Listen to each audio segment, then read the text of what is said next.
We call it block mesh networking. That with hardware and a representative container allows us to allow people to keep transacting. Hi, I'm Ross Gates from Alphagrowth. Today we're at the Crypto Invest Summit in Los Angeles, and I'm here with Andrew from Cryptofuse. Andrew, great to have you. Thank you so much for having me on. You're quite welcome. So Andrew, tell me, what is Cryptofuse and how is it going to further the blockchain space? Absolutely. So Cryptofuse is an internet-free data transfer product, and what it does is it allows a device that has no online connection to transact with another peer as if they did have an online connection. How do we do that? I don't know. Are you going to tell me? Yeah, I will. So we came up with this new type of way for all of this to work for everyone in the world, and the underlying technology is really the hero of the day, and we call it block mesh networking. That with hardware and a representative container allows us to allow people to keep transacting with or without an internet connection. Imagine your phone in airplane mode. We were just talking about a moment ago, right? You and I are on a ski lift, or going skiing. I got my little Fuse with me that you pair with your phone. You can have your own app called Fuse Go, or your popular apps, maybe like a Square or a Dawala, things like that, Zcat, whatever. Right. They would be able to update with our Fuse API.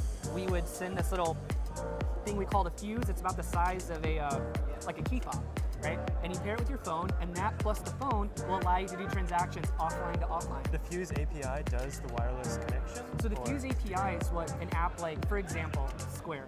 If they were to update to Fuse API, they would also update that little Square reader.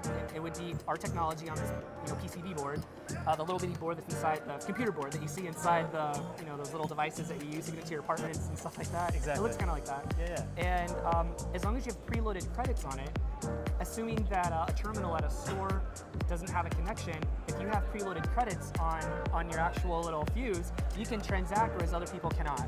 So you've got this huge blockchain up here. It's got all the ledger on it. The online ledger. I partition part of my money into this container, like you're saying. Well, we call it Bytebase. It's our online exchange. So assuming you give us, I shouldn't say us, assuming you give Bytebase, a couple $100 cash, US dollar, or some Bitcoin, or Ethereum, what we do is we give a representative container that acts like a banknote. And this banknote is what you're actually transacting offline, right? It's like something that we create that we say, hey, this represents this one thing here online.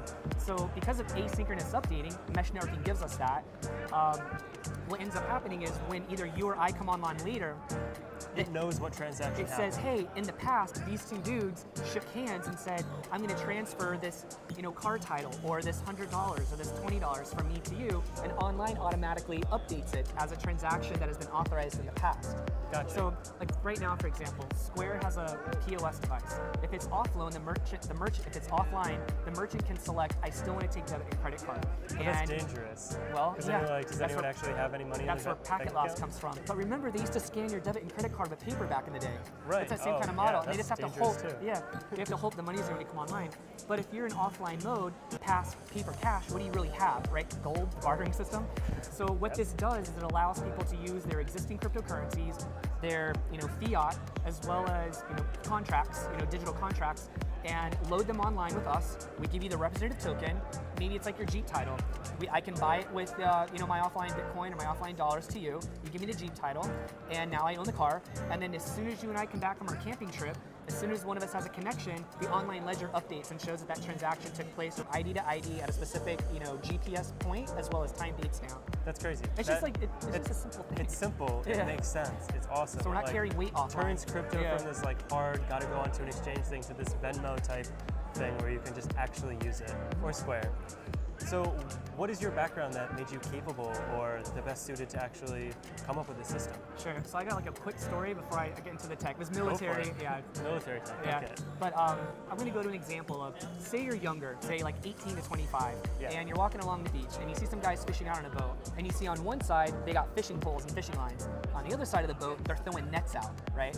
Guys on the left side, pulling up one fish at a time. Guys on the right side, 17. They're pulling up maybe 17, right? And now fast, I'm 38 now. Fast forward to way in the future, and you see this thing called blockchain, and you're like, wait a second, we call that chain of events, and we call these things encrypted containers. But why are they fishing with just the fishing pole when they could be fishing with the net? So it's not that I'm a very smart person, it's just that I saw both ways before. And so I rushed to my law firm, filed 3 patents, really got the company stood up, went all in, I mean, all in on this one. I believe in it so much. And because I saw this other way of phishing, I'm using representative words right now for block mesh networking. I simply just went to the public, shared my idea, and said, hey guys, look, here's how we can close the entire loop system. Where Satoshi Nakamoto got us started.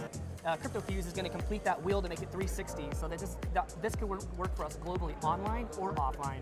Without the worry of double spends and the other things that the public shouldn't have to worry about. And we have a working MVP right now. And where I really learned this was in Kosovo and Afghanistan. I worked on a machine called FBCB2. It allowed me to talk to us to talk to the satellites, pull information down, consider that hot connection to down. Typically, we know it now as a cold connection, right? Hot, cold storage. But what if you put all your information on a USB, but how can I transact it with you? From USB to USB. Well, it doesn't have the other female port in the back to snap it into, but even if you did, the technology wouldn't be there to make it work. So we would open these containers, wrap them back up in this other machine, and we'd use the radios, the ultra-high-frequency radios, that shoot this stuff out 15 miles all around. Gun trucks, tanks, and stuff, then he edits to it. Anyone that uploads it back to the satellites, it has a fingerprint of everyone that touched it before it goes back up. That's a whole complete system. So assuming the satellites go away altogether, as long as vehicles are within about 15 miles of each other, you have a whole intranet spread out all over the country.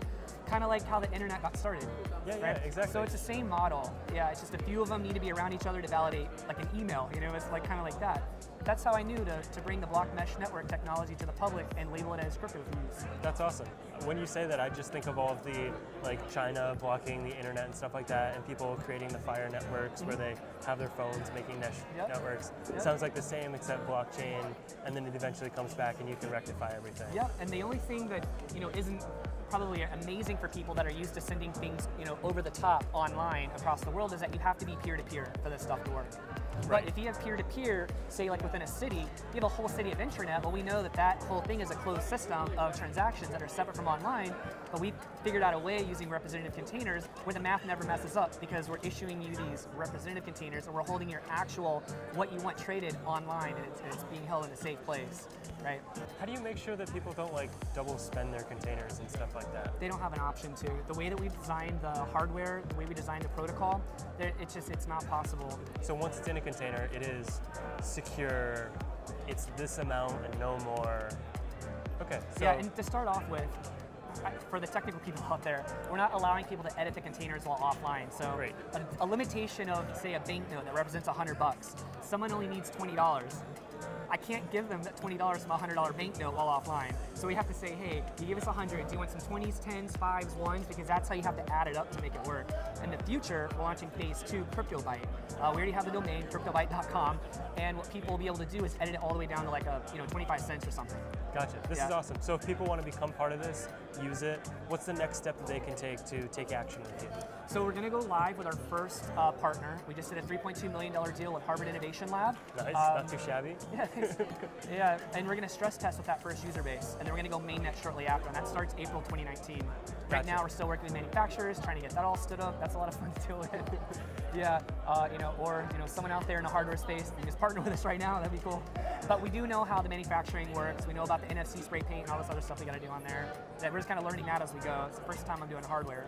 Gotcha. But we got some people on the team that have done it before. That's exciting. I can't wait to see both halves of the equation come together. And Me too.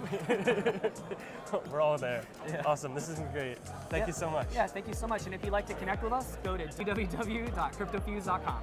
www.cryptofuse.com. Thank you. Cool. Thank you. All right, man. Bye. Cool.